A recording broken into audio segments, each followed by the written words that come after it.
Kumusta po mga kapatid? Naway na sa mabuti tayong kalagayan sa oras na ito. Ang tatalakayin po natin ngayon sa ating pag-aaral ay ang unang Korinto 6:20 na gamitin natin ang ating katawan sa pagpupuri sa ating Panginoon. Tara, simulan na natin.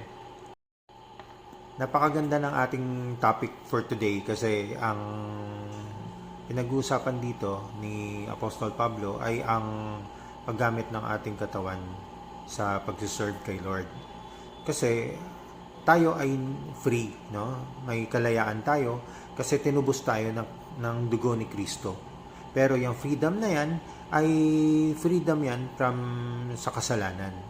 Pero yung freedom na tayo magde-decide kung anong gusto natin sa ating katawan ay hindi. Kasi ang ating katawan ay temple of the Holy Spirit. Ang ating katawan ay pag-aari ng ating Panginoong Diyos na pinahihiram lang sa atin. Ayan ang gustong ipaliwanag sa atin ng unang Korinto 6:20. Mga aspeto na gusto kong talakayin tungkol dito na maaring makatulong din sa ating pagsiserve kay Lord ay unang-una, yung katawang physical natin ay magamit natin ng pagsiserve kay Lord at hindi natin abusuhin sa mga bisyo at sa mga masasamang bagay na maaring makasira. Unang ehemplo na lang ay yung binigyan tayo ng katawan na ang hihingahin lang natin ay ang oxygen na galing sa binibigay niya na normal na hangin. Pero maraming tao sinisira ito sa pagsisigarilyo, no? Pinapasukan natin ng mga nicotine, ng mga iba-ibang bagay, may uso pa ngayon na vape na hindi naman natin pag-aari itong katawan na to, pero sinisira natin. Kasi ang katawan na ito ay templo ng Espiritu Santo. Minsan ang katawan natin sinisira natin sa sobrang pag-iinom ng alak at hindi natin iingatan.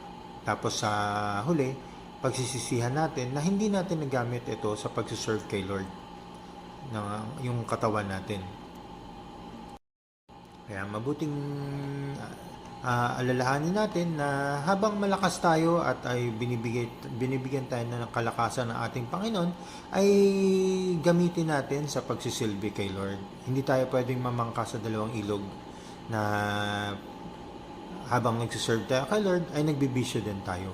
Kasi hindi naman mga brothers and sisters ang tinataguan natin nakikita naman ng ating Panginoon Diyos kung ano yung talagang ginagawa natin sa ating katawan na pinahiram niya para sa atin.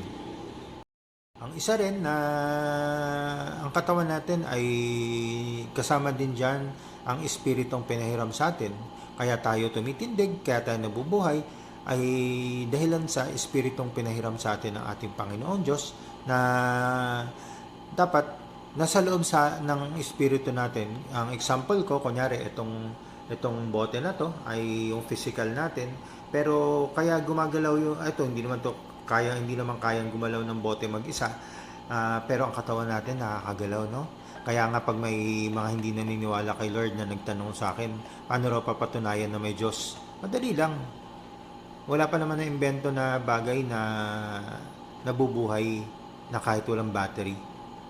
Ang tao lang, no, katawan ng tao lang na binigay ng ating Diyos ang kayang tumindig at mabuhay ng kahit walang battery, walang solar o high-tech gadget na para patakbuhin ito.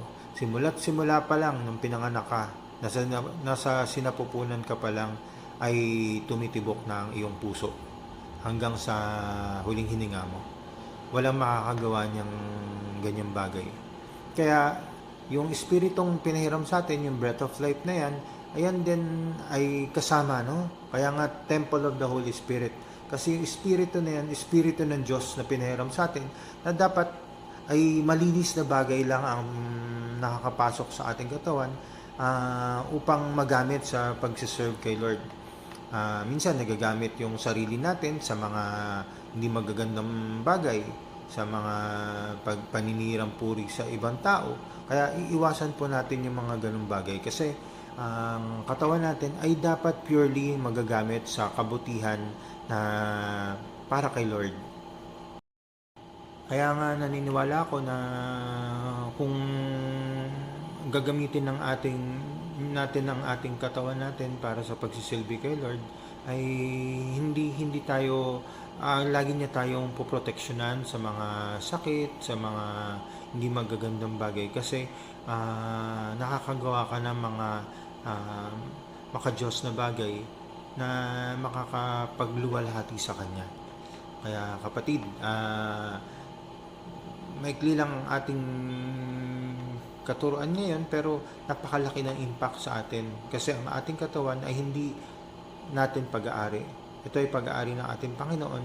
Yung freedom na meron tayo ay yung freedom lang natin from sin, pero yung pagdedesisyon kung ano yung dapat natin gawin ay yung mga gustong ipagawa sa atin ng Panginoon Diyos na nagpahiram sa atin ng ating buhay, ang ating katawan, ang ating breath of life, upang tayo ay hanggang ngayon ay nabubuhay. At ang isa lang ang hahangarin natin, ang buhay na walang hanggan. Kaya yun, mga brothers and sisters, salamat sa pakikinig at patuloy sumainyo ang katotohanan.